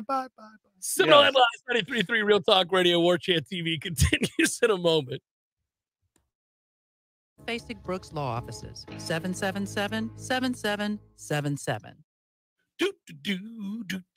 My man, Eddie. Jeff, what's happening, dude? Bears eating people all over the place. I read another article today. It's the third one in the last month of somebody getting mauled to death by a bear. Man, bears have their own space. You got to let them have that. You do. You got to stay clear of bears, is what you're saying? Yes. I got a question for you. Here you go. If you had to be mauled to death, eaten alive by any animal in the world, which would you choose to eat you alive? Ooh, I think maybe I'd want, I don't know, longevity time, a mouse. Just a slow burn. Slow burn. This thing just finished the pinking. It's been a month. I could go to work. I could still do my thing. I could probably live 30 years. I thought you were going to say great white because it'd be quick, or a grizzly. We went with mouse. Yeah, mouse. Okay. Mouse it is. Gordo's bringing the flavor and flair of Cuban food to Tallahassee since 1996. This is Ken Wondergem, owner of Gem Mazda of Tallahassee, serving North Florida and South Georgia for over 20 years. And I'm happy to announce that things are finally back to normal at Gem Mazda. Our lot is loaded with brand new Mazdas for the first time in 2 years. So if you've been waiting for the price and selection of new cars to return to normal, the wait is over at Gem Mazda, where we've always provided our customers with the highest quality of service and care. You know Mazda's reputation for efficient, dependable, and affordable vehicles, but you simply must experience the luxurious new lineup of 2023 Mazdas in stock now at Gem Mazda of Tallahassee. Get adventurous and connect with nature in a brand new 23 Mazda CX-50 with all-wheel drive. But hurry in while the value of your trade is still high. At Gem Mazda, we take our slogan seriously. No games, no gimmicks, just a gem of a deal. Gem Mazda of Tallahassee, Capitol Circle Northwest, just up from West Tennessee Street, and always open at gemmazda.com. Lawson & Lawson Electrical Services has been Tallahassee's preferred residential electrician for over 30 years. Hi, this is Rowdy Lawson, and we've earned our reputation because we care about our customers, about quality, and about providing great service. We stand by every job we do and consider it a privilege to work on a family project like a new house, a custom addition, or a green renovation. For all your residential or service projects, call the good guys, Lawson & Lawson Electrical Services, 562-4111. There's fun to be had every night at the Corner Pocket. Take-home prizes on Trivia Tuesdays and Beer Bingo Thursdays. And kickstart your weekend with Martini Fridays. Plus, happy hour runs every weekday and game day specials every time the Noles take the field. Watch all the best games at the Corner Pocket's Vegas Wall, featuring 560 inches of flat-screen TV heaven. Oh, really? The best food, the best drinks, and the best place to watch all the games. Tallahassee loves the Corner Pocket. Big Brothers Big Sisters of Big Bend, along with Love Tito's Foundation, is excited to launch the Big Draft. Get in the game today. Become a Sports Buddies mentor. Visit bigbendmentoring.org/sports buddies to find out more. Life is stressful. Dinner shouldn't be. That motto is why Register Sausage has been doing business in the Florida Panhandle and Lower Alabama for over 75 years. A proud sponsor of Seminole Headlines, Register Sausage always provides the best Southern smoked sausage to over 140 grocery stores and restaurants throughout the Southeast. Headliners have discovered the Register's difference. You can too. To find a store that carries Registers near you or to buy directly, head to registermeats.com. That's registermeats.com. Register Sausage. Yay, sausage! Seminole Headlines returns now. Head to YouTube and search for Warchant TV today to catch the show live or on demand. Now, here's Jeff Cameron, Ira Schofel, and Corey Clark. Let's keep it rolling with the headliner questions. We got a few here that we have not touched in. I want to go rapid fire this round. Are FSU and Clemson in the ACC in 2027? I'm going to say not likely. I'll say Corey? yes. I'm the cynic, so I'll say yes. Sadly. It's 4 years from now. I'm saying no. I'm not so sure they'll be here.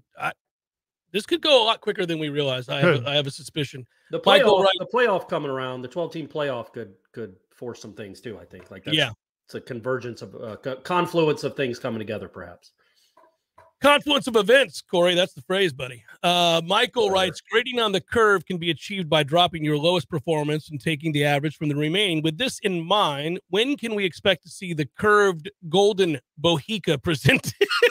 A lot of Bohica talk over the weekend. Is there any way to kind of I can't. No, the rules are the rules. Make it happen. The rules are the rules. How awesome would that have been if that would have been the first game that two teams played this year, the one down there, and that's how they got it. Cleveland might have just done the pose on the court. He could have. I mean, what I liked about it was the celebration began at the feet of John Ruiz while he looked like an ass getting up from his chair, disgusted, walking away after he had tweeted out what he tweeted out at halftime of the game. It was a beautiful thing. But I can't make exceptions here, guys. We did not attain the platinum Bohica. You want a golden Bohica? There is no such thing. Wait, I think really. there is. I mean, well, we have. We have it on the wall right up there. Oh, wow. It has been posted on the wall. Guys, if you could see this thing on the wall, it's obscene, but it is on the wall here in the studios. It's fantastic. Okay. Maybe too late, but if you had to split the schools in the ACC into the ones that would leave for major conferences, the ones that would go to the Big 12, for example, and then possibly the ones that would stay in relegation. I listen, it feels like if this thing were to break up, dissolve, if everybody began to see the writing on the wall equally, understood that this isn't going to last, I don't know, like Louisville would make sense to me to go to the Big 12. They feel like a Big 12 school. Yeah. Where would Pitt go? Patriot League. They're a package deal with BC. They go to the Patriot League. Pitt's had a history. They've won national championships. They play in a big boy stadium. They occasionally play a decent brand of football. I don't know. I'd like to find a place for Pitt. I mean, you do have West Virginia in the Big 12. So if you could figure out a way to get a few partners for West Virginia. You get Pitt and Louisville in the Big 12. I think that works. NC State, maybe? NC State would feel like a Big 12 school. Or a Conference USA school. I just got a question from a texter on the text line. We're going to add that. Is that how we're doing now? Are you just giving out your number to people? Special occasions. Okay. Somebody asked if we would get an hour number 2 from Corey if they leave the ACC. Oh my God! In perpetuity. Well, no. If they leave the ACC and become or go to the Big 12, no. If they join the Big 10 or the SEC, I'll just do the show. I'll drive the show for the rest of the time. We have the Seminole Headlines. If they go to the Big 12, Corey's going to put a moratorium on the hour number 2. We're never getting one again, no matter what happens. And I'm never going to Lubbock. Where would Virginia Tech go? Yeah. Think about that sorry market. That's a sorry market. I know it's a not nice recruiting anymore. base. It's a nice recruiting base. It is, and they have some history. And if you could get in the state of Virginia for the TV sets or whatever, that might be some reason. But yeah, they're not super desirable. Although not right now, they picked a bad time to suck. We were talking earlier about schools that we know are never going to win a national championship. Could Virginia Tech ever get back there? Oh, I mean, they were pretty close to winning one. They were. We're all well aware. Yeah, that was a toughie. 24 years ago, though, and it was with a generational quarterback. It was. That probably wouldn't, with the NIL, probably would not make his way to Blacksburg again. I wouldn't think so. It is a great recruiting area, but no, I don't know. I don't know where they end up. I like this question.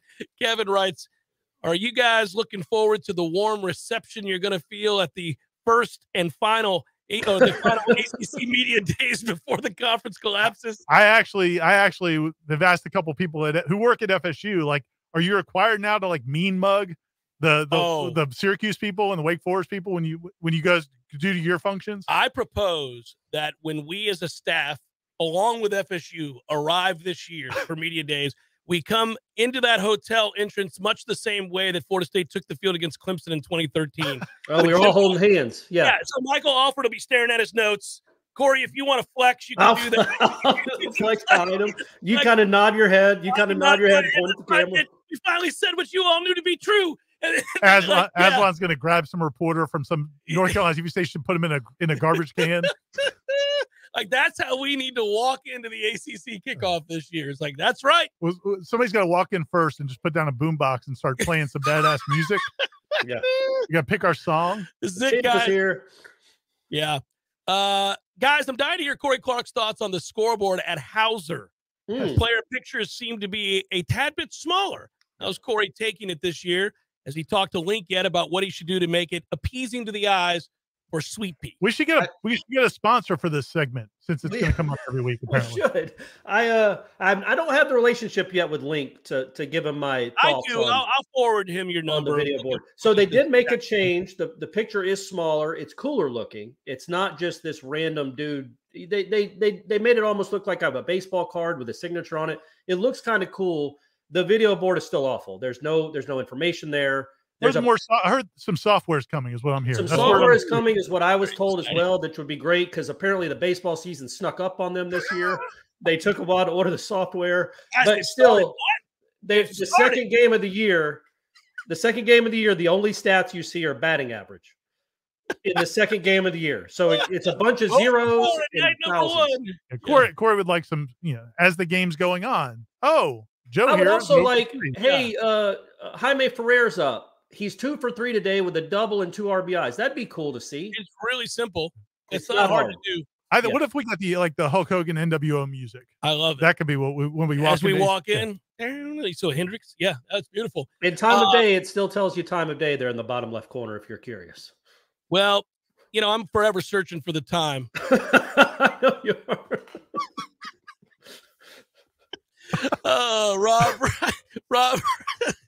Rob writes, negotiating price on a new home. Pick your real estate agent. Alex Atkins, Michael Alford, or a wild card, Chris Thompson. Well, if you want a boring experience, you're going to go with Chris Thompson. What's the question? I don't understand the question. If you're negotiating the price on a new home, who is your real estate agent? Alex Atkins, Michael Alford, or a wild card and Chris Thompson? I don't want Chris Thompson as my real estate agent. Now, I like that he's cool, calm, collected, and boring. You need that, perhaps, level-headedness. But no, I want a no-nonsense guy, I think. Mike Norvell's about that action. But this is Alford. He said Alford. Oh, Alford. Yeah. So if you said Atkins. Alex Atkins is a choice. Yeah. He's a choice. I would go Atkins. He's very straightforward. He is. When he says something, he's done talking to you, but he still stares at you. Yeah, he does. Through you. Mm-hmm. And I think another real estate agent might kind of back away from that. It's like, look, my client said he's not going over this price, and then he just stares at you. I think the guy backs down a little bit. He just hands him the offer again. No, look at the offer again. Yeah. No, really, look at the offer again. That's the offer. That's the offer you want. That's the offer. And reconsider what you just said to me. So we're gonna strong arm our way into a price we want here.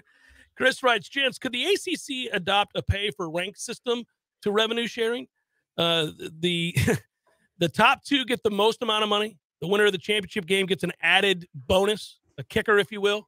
Then the payouts scale lower as the rank finishes in the league. So if you finish 6th, you get less than the guy that finishes 5th. Yeah, so that's the theory, and that's kind of that's kind of one of the sticking points with revenue sharing is if you're going to base it on just success, well then that doesn't always correlate to who actually brings in revenue by television ratings. And that's one of the things I think that Michael Alford was really illustrating with those graphics, which should have had the crying Jordans on them, is it doesn't matter how many games some of those teams win, they're not drawing TV sets, which is what leads to the money because ESPN can sell advertising.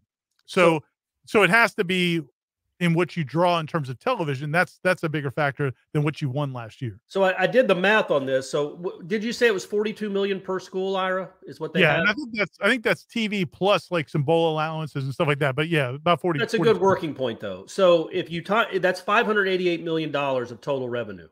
If you do $42 million per the 14 schools, if you divide that by 25%, which is what he said Clemson and Florida State make up about 25% of the total revenue, that's $147 million. If you split that between Clemson and Florida State, so each is getting $73.5 million, well, buddy, now you are competing. And I'm sorry Boston College won't be able to pay their hockey coach the going rate. He won't get $450,000, whatever they pay college hockey coaches.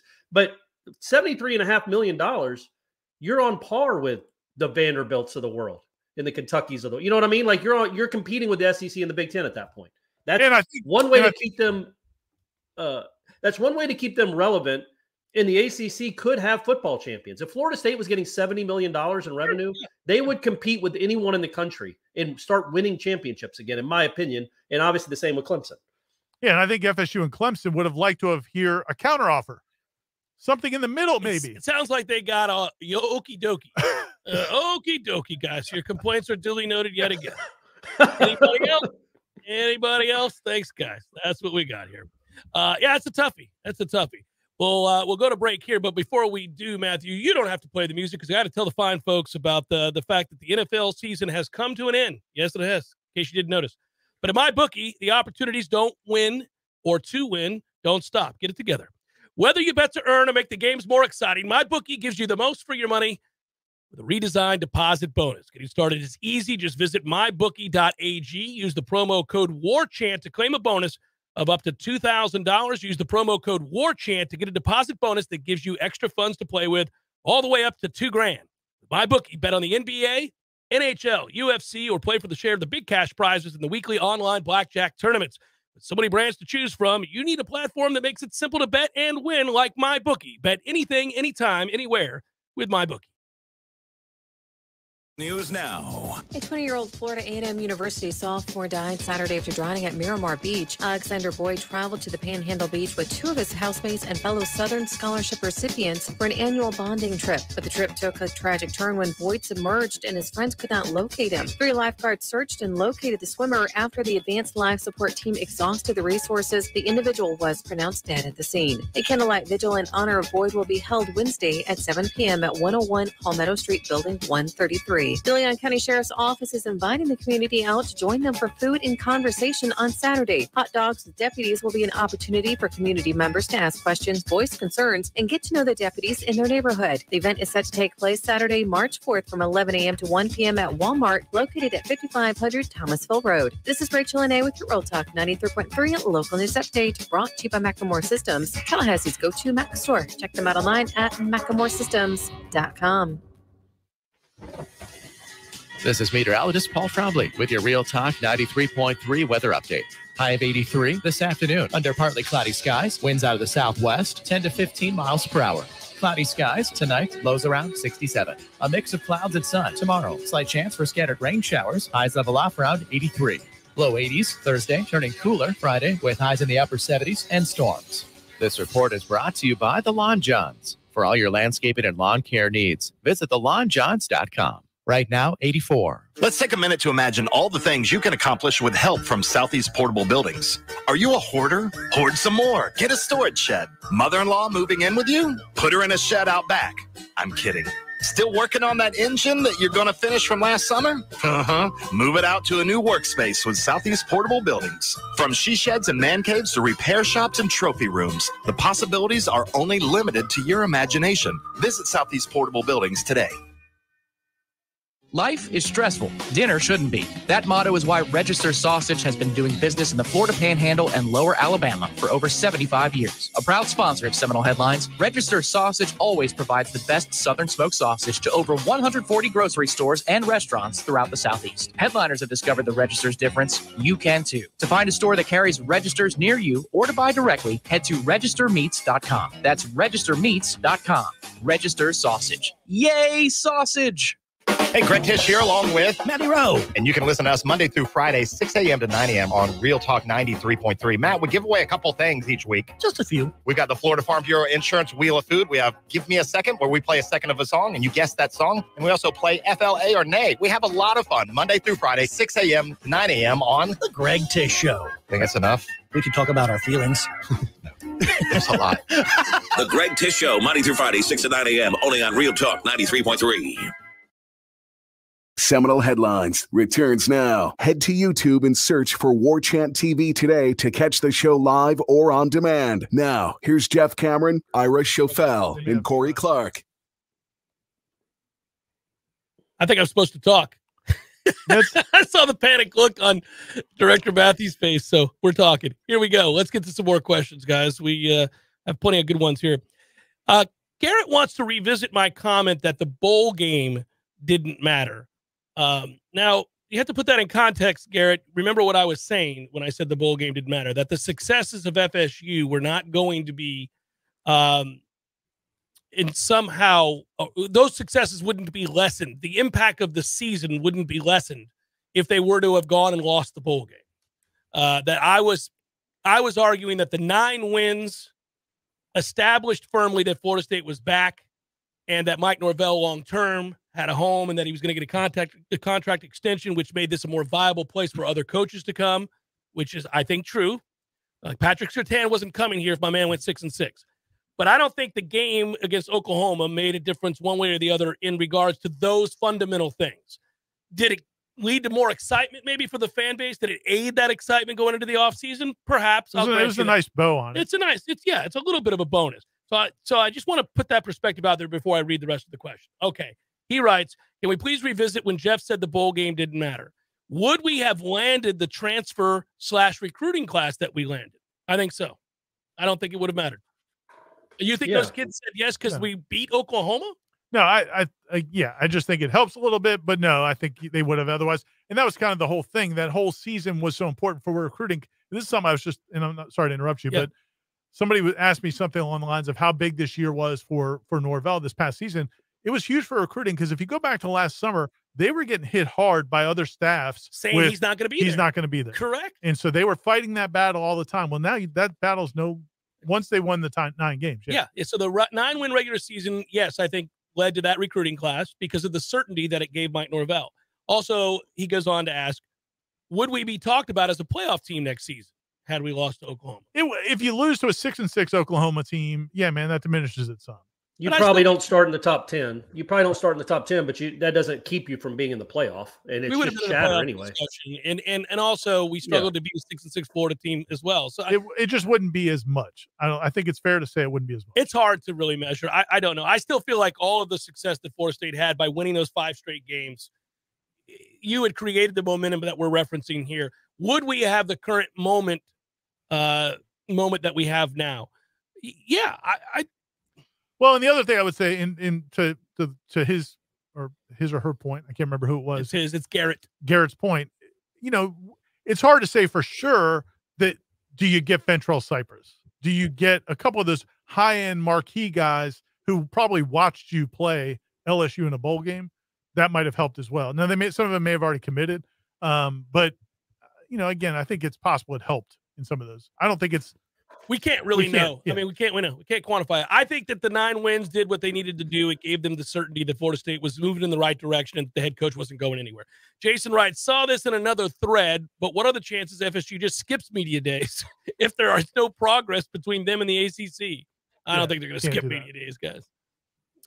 Zero. That'd be cool, though. We could just do it in Tallahassee. We could get all the players in Tallahassee, have our own little deal. Lee writes, several preseason publications have Jared Verse as a top 5 defensive end going into next season. I definitely see him as a plus player, but does anyone else think the hype for him is getting a little bit carried away? The thing is, Lee, I think he has ways to add to his game. I think he can get better, and he was already good. Now, it was an injury-riddled season, though, for him. Yeah. I don't know, for all the goodness that we did see, a lot of the time he was playing through injury. He was hampered by a lower body injury. So let's say he is healthy. And you've already seen how explosive he can be when he's right. We saw it up close and personal on a regular basis in practice. It is kind of awe-inspiring. I mean, this is an athlete. This is a guy that chases down Jordan Travis in practice. And we know what Jordan Travis is. Now imagine he's added weight and he's healthy. I also think he would be wise, and no doubt he knows this because he's a smart kid. He'd be wise to add more moves to his get off at the line of scrimmage. He's a speed guy right now, and he's a power guy right now. But there's not a lot. Right. There's nothing else there, right? I mean, he's pretty much the punch, or he's leaving you. And the punch is powerful. The punch is good. The punch gets guys off their feet.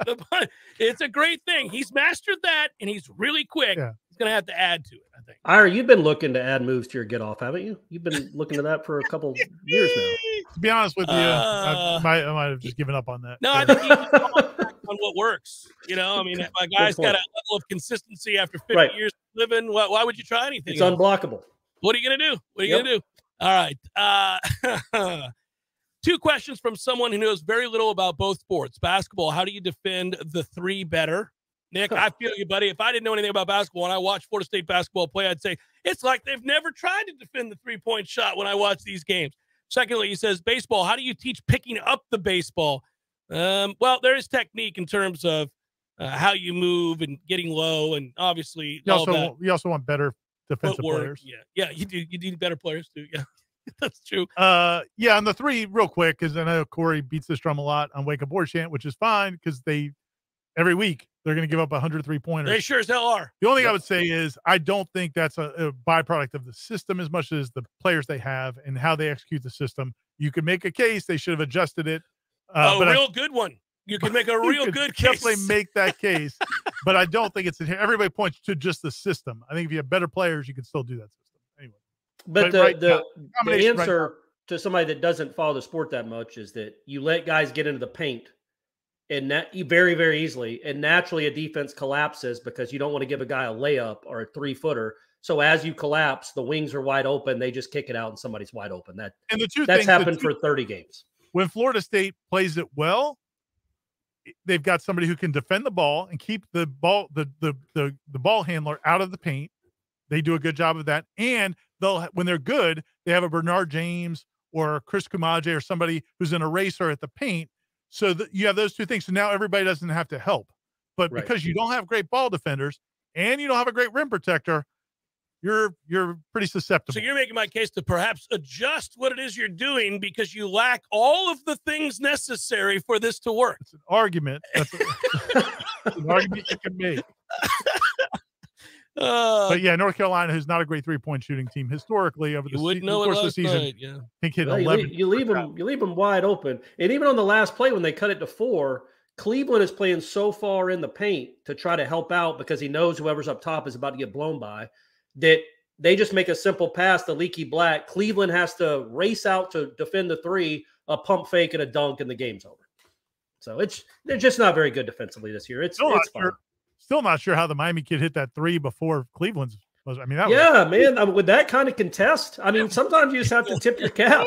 Because normally shooters are used to having to shoot when they've got a hand in their face. Right. But when the defender runs away from them, well, I like that what are you tactic. going to do now? Sometimes you're like, guys, just leave him be. Leave him be. See what happens? He might just let the clock run out before even shooting it. He might be frozen. How's he running away from? Is there a sniper? Is there a bomb? Am I in peril? And then the shot clock goes off. Yeah, he's frozen with doubt. But that kid overcame it and buried the open 3. Yeah. Wide open. Does Mike Alford's presentation to the BOT cement the fact that Notre Dame will never consider full ACC membership? Why would they join into a conference on the verge of a major shakeup? Well, they're not coming to this conference, Ken. You're right. And I think that ship sailed. We know it. They didn't even – no, they're not coming here. So isn't that the last ditch? Yeah. For the ACC, let's leap ahead to 2040. For the ACC to be a thing, they would have to have Notre Dame. Wouldn't Notre Dame have to be in the conference? That's their only chance. Well, don't you think that was the first thing that Jim Phillips did?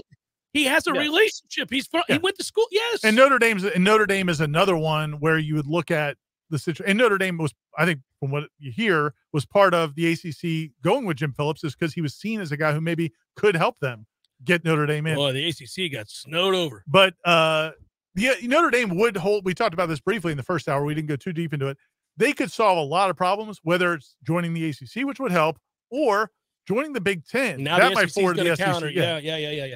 I want the Big Ten to continue to bully. Go announce tomorrow that you're bringing in Washington and Oregon. They don't see a future in the Pac-12. They're joining they're going to Apple TV. Forget this. We'll take them. We're bringing them in. Great. Yeah. I mean, if you wake up tomorrow and the Big Ten's adding more teams, get ready to pack your bags because we're going. That would definitely help. I think the SEC at that point would counter and say, okay, well, we got to grab them. Let's get this over with. And even ESPN at that point would kind of understand the deal. And I know there's perception from some people that Kevin Warren, who was the commissioner, that he was making a lot of that happen. I mean, he's part of it, but I also think you have Fox and you have some presidents of the schools that wanted that to happen too. It wasn't like Kevin Warren left, so now the Big Ten's going to chill out. Tom writes, would he have declared war on the ACC without a successful season? Look, man, I like that question. No, you're right. It's a fair question. And if you think about what Florida State's been doing for the last 2 years, I mean, they've been pouring money into football, right? Because they knew. I'll give them the credit here. This isn't just benefit of the doubt. I'm going to give them the full credit. They knew that the landscape was going to change. Whether or not Florida State could get out of the ACC, they knew everything was getting ramped up because of the money going into college football with these TV deals. And they said, we have to become relevant again. So they go out and fire Willie Taggart after less than 2 years. They pour all this money into football. They hire extra support staff. They're building that football facility, which I'm still not sure how they're paying for entirely. Don't worry about these things, Ira. They're doing all of this because they want to be positioned to make this move. And yes, that's and winning the 10 games was the culmination really of a lot of those efforts. He probably doesn't go public without a 10-win season, right? I mean, he all this would have still been happening behind the scenes. There still would have been some frustrations and some, but if they had gone 7-5 again or 6-6, you would be seething, knowing that you're in a dead-end situation, a dead-end conference, that it's a lifeless raft out here in the middle of the ocean, just waiting to be seen, and yet you don't have the ammunition to walk in and bully anybody or say with any degree of confidence that this is what should happen. Yeah, like, you imagine how angry he would be. Well, you have these North Carolina schools that aren't taking them serious now. Right. How would they have taken them? They wouldn't have taken them if seriously. they had won 7 games. I got asked a question by our own Tom Lang. He wants to know from each of us the player we're most excited to see as we start to attend workouts on Thursday, and then obviously when spring gets underway. Can you name a singular player? Because for me, it's a position group. I'm really excited about tight end. I'm excited to see Shaheem Brown, and this is something that I've been talking about since the first time we saw him at practice. He's a good player. 2 years ago, and I think he's a super talent. And I was surprised that maybe he didn't make more of a move last year, but you had 2 senior starters who were back, and then as the year went on, you saw him become more and more of a factor. This is his time. He needs to step up now. And then when you hear Adam Fuller on your show last week, the Jeff Cameron show, say that he thinks Shaheem Brown could be one of the players in the country to watch, that makes me feel good about what I've been waiting to see. I thought that was pretty damn bullish of Adam to bring up on his own. Like, I didn't ask him specifically to say anything about Shaheem Brown. He just brought that up on his own. I mean, I did talk about safety. So I want to see it happen. Like, I've always thought that was in there for Shaheem Brown, but now I'm excited to see that. Yeah, I think tight end's a good answer. I'll go with just to switch it up because I think tight end would be my answer. But I would go with Winston Wright. I want to see. Okay. I want to see what he looks like at full health and what he can add. Because again, Micah Pittman was a nice player. He's not a dynamic player. I feel like Winston Wright will either be competing with Micah in the slot, or maybe he'll be taking Pokey's spot out wide. I don't know what they're going to do with him. I'm interested to see that. But either way, I think you're getting some dynamism. What's the word there? Dynamic ability, like I was going to let you search for it. Yeah, it's not coming to me. Dynamism. Dynamite. Well, what do you know? He's somebody that's dynamic. He has a lot of dynamism. Dynamism. It's a toughie. You're not getting me into this. I was waiting to watch. Well, we've all this taken is like turns the squirrel. Getting beaten up by this is a like word. The squirrel. I'm just going to watch. I wanted that word to just pepper Corey a few times. Dynamism. Well, we got a new nickname for Winston Wright. Dynamism. Mr. Dynamism. Check out the dynamism on that guy. Full of it. Dynamicism? Dynastic?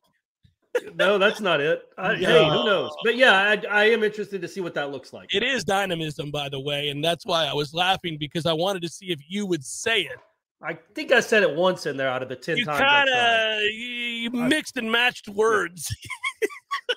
Yeah, he's definitely gonna be one to watch. I'm curious about how dynamic he is, though. Like, I don't know, is he a game breaker type of guy? I mean, he was kind of a slot receiver at West Virginia. And he had the nickname Mr. Dynamism if he wasn't dynamic, Ira. Good point. I mean, let's go. By the way, can y'all hear my chair? A little bit. Yeah. Man, I don't know if the listeners can, but we've got these, we got this chair is the worst. It's if you could draw up your own 14-team super conference, who would be in it? Oh, any team, anywhere, 14 team? Yeah. Half the SEC, Florida State, Clemson, and then a few other schools from Ohio State, Michigan, USC. I'd sprinkle in, yeah. I like Penn State too. I'd throw Penn State in there too. They care. Yeah. So those are my 4 from the Big Ten: is Ohio State, Michigan, Penn State, USC, Texas, Oklahoma, Alabama, Florida. Does Georgia? Does Auburn make it? Georgia. Auburn's close. Auburn's close. Tennessee make it? No.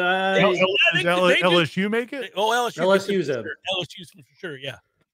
Tennessee's on the outside looking in. It's an awesome stadium to go to. Yeah, rabid fans. I know. I've been there. I think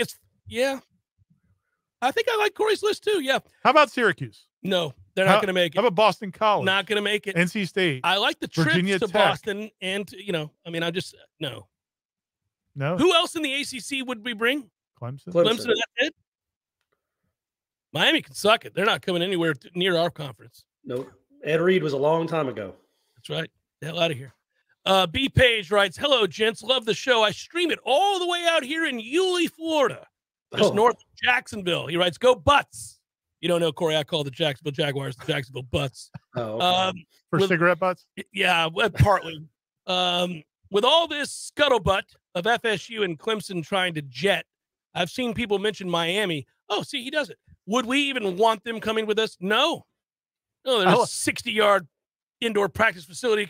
I like the Florida State fan base. Florida State fan base, we're not even sure that we can get in anywhere, but we're already saying who we're not bringing. You're not gonna, no.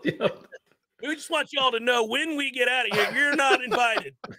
That's right. Well, we don't know yet. We don't know, but you're not going to be Don't worry about it. Don't worry about it. It's going to be awesome, and you won't be there. It doesn't pertain to you. I can tell you that right now.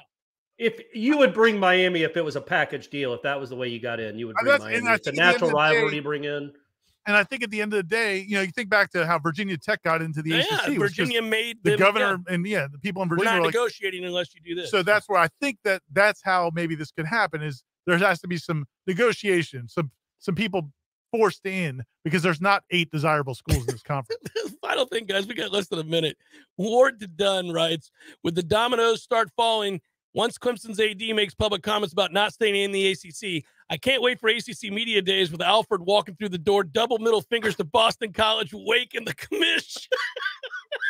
We're playing the music. That's how we do it. We're arm in arm behind double middle fingers as we roll through the door, boys. Are you allowed to do that on YouTube? I just did. Yeah, I just did. Hey, for Corey and Ira, I'm Jeff. Thanks for listening, everybody. We really do appreciate you, and good work out of you, Director Matthew, as always. Peace.